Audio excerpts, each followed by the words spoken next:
Coming up today on New Things, New Tech, the custom juggling stand that I built, and you can build one too.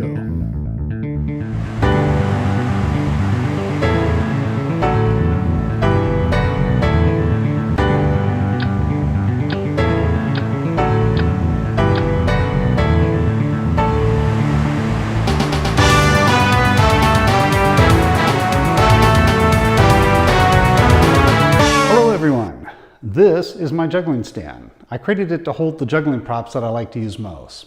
I wanted something simple that not only looked nice, but was also functional for both practice and for shows.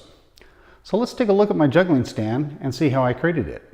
So on top is a place for up to 6 balls of different sizes. I've got anywhere from a large 4.5 to 5 inch contact juggling ball down to like a 2-inch regular size ball. So I can position these any way I want and they will stay there pretty well. On the long side, we have a place for up to 6 clubs or whatever other props I might want to do on both long sides. So I've got 6 on that side and I've got 6 on this side. On the short side here, I have a place for scarves.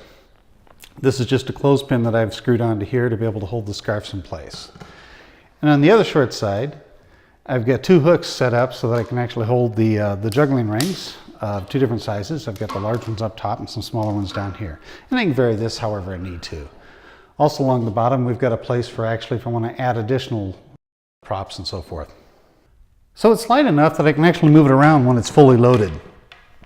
What I did was I made the top a little bit longer on the longer here, and that way these sides are inset a little bit. And it gives it a really nice, easy way to carry it. So how did I get my idea from here to here to here?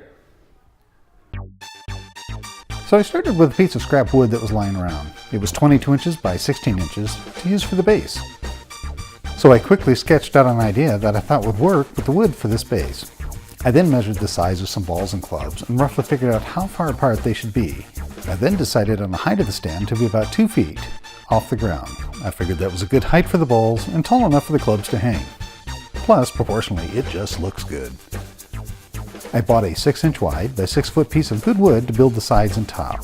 This left me enough free room on both sides of the balls so as not to interfere with removing the clubs. I cut the width of the base down to 10 inches wide. Next, I centered a sample side and then used a router to cut a groove for the 6-inch wood to fit the base on both sides. I cut the side to 24 inches long and rabbet cut the ends. The cool thing is, I didn't have to glue, screw, or nail anything. It's just held together by the tight grooves. Eventually, I'll probably have to glue it together. I decided that I wanted to have space for at least 6 balls across the top and 6 clubs on one side. To cut the holes on top, I started with a 1.5-inch hole bit, drilled a little bit in, and then used smaller and smaller hole bits to get the basic shape. And a quick test with some balls shows that the holes would work well enough. Starting with an angled grinding bit, I smoothed out the top part of the holes and finished with a circular sanding bit. A bit of sanding with a hand sander to remove the roughness. Next, it was time to add the hooks to the side for the clubs. I picked up some nice looking cheap 6-pack hooks at Home Depot for like $5. Measured out the spacing and mounted and tested the hooks. 3 mounted facing out on each side to look balanced and prettier.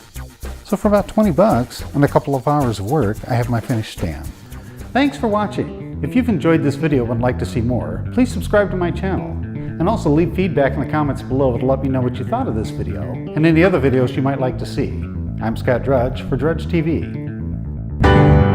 Check out some of our other great videos and channels from Drudge TV. Subscribe and leave comments below.